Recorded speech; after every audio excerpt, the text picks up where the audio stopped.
Welcome to another video. Now we're down here at Lyttelton. I'm going to do a stabilization test of the 70 to 200 lens. But first I want to thank all our new viewers that have subscribed this week. In terms of views this week, the last video has done really well for my channel. So I just want to say thank you to all the new subscribers. Now we're out at Lyttelton, and we're going to take a few photos of some of the yachts around here, some of the scenery, even like this guy here. So we're going to do, like I say, we're going to do a stabilization test and see how well this handles at lower shutter speeds. So yeah, let's get started. I'm going to take a photo at f8, and this would be really good for a jigsaw puzzle actually. So it's at 105 f8 1/250th of a second, and you see what this shot looks like on screen now, and imagine it as a jigsaw puzzle. So it's just all these masts, the yachts, just a little square segment out of there, as you see on screen. That's super stable, but we're going to go lower shutter speed than this. So come down here and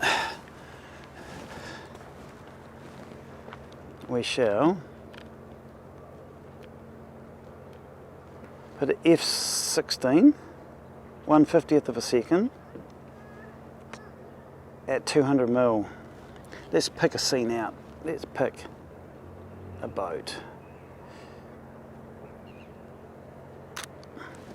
See what that looks like on screen. That was, like I say, 1/50th of a second, 200 millimeters, and f16. That's super stable, super stable.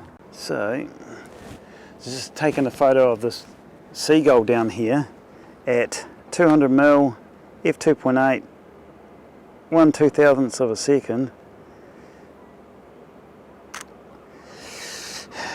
You can see on screen, pretty damn sharp.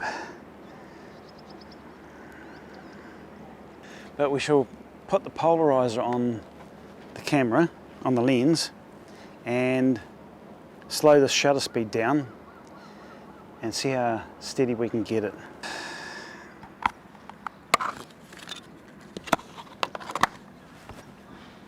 Take the lens hood off, make it easier.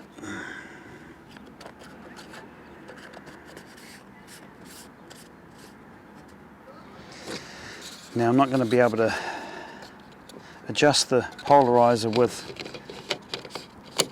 the lens hood in place, so I'll put that lens hood back to front and we shall see what we can get. I'm going to have f8 at 1/80th of a second at 200 millimeters. Jigsaw puzzle time. This photo you'll see on screen now is at 200 millimeters, f8, 1/80th of a second of those yachts out there.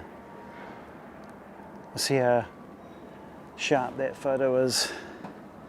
I don't have a variable ND with me at the moment, so I can't test. The only ND filter I've got is a 10 stop, and I really need a tripod to use that because it's just too strong.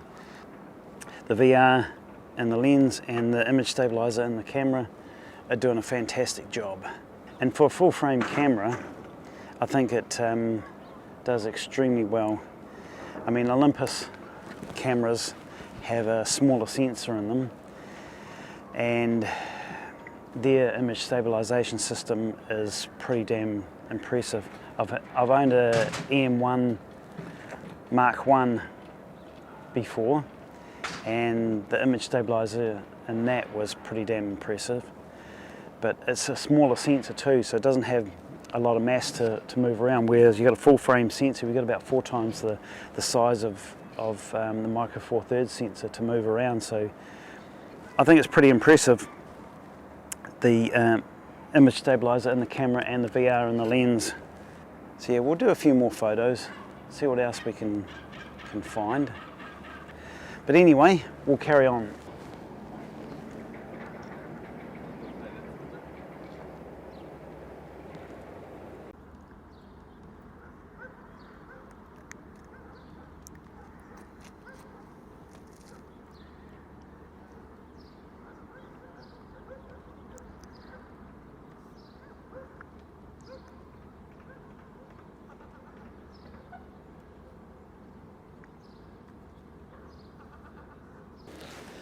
And that piece of footage shot at 200mm f2.8 handheld, as you can see,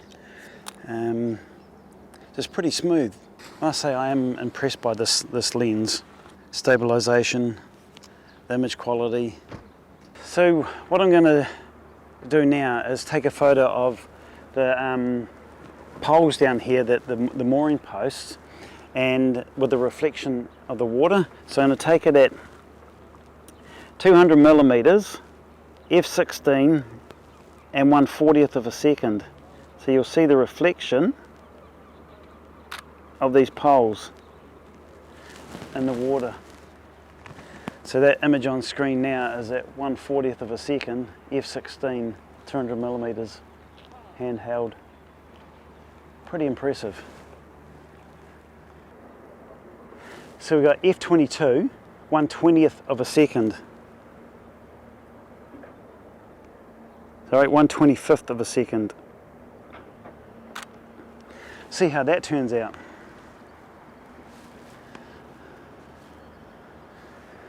If that shot turns out, that's pretty damn impressive. So we'll have to wait till we get back to home, put it on the computer and see how sharp it is. But that was 1/25th of a second at 200mm. Right, now that I'm back home on the computer, I've had a look at all the photos that I've taken today, and yeah, wow. I mean, what more can I say? The image quality, the stabilization in this lens is simply amazing. This particular photo here, taken at 200mm, f22 at 1/25th of a second, handheld, is super sharp. I don't know what more you can do with a lens and camera combo than that. Yeah, wow. I'm blown away by the image quality and stabilization of this thing. It's just simply amazing. So if you're in the market for a Z mount camera, get this 70 to 200mm lens as well. You will not regret it. That is simply the best lens camera combination that I've ever owned. So I just wanted to put that in there at the end of this video. But yeah, super impressed by that. So now we've come to the end of the video, and I can say from just being out here for about an hour or so with this lens, I'm pretty damn impressed.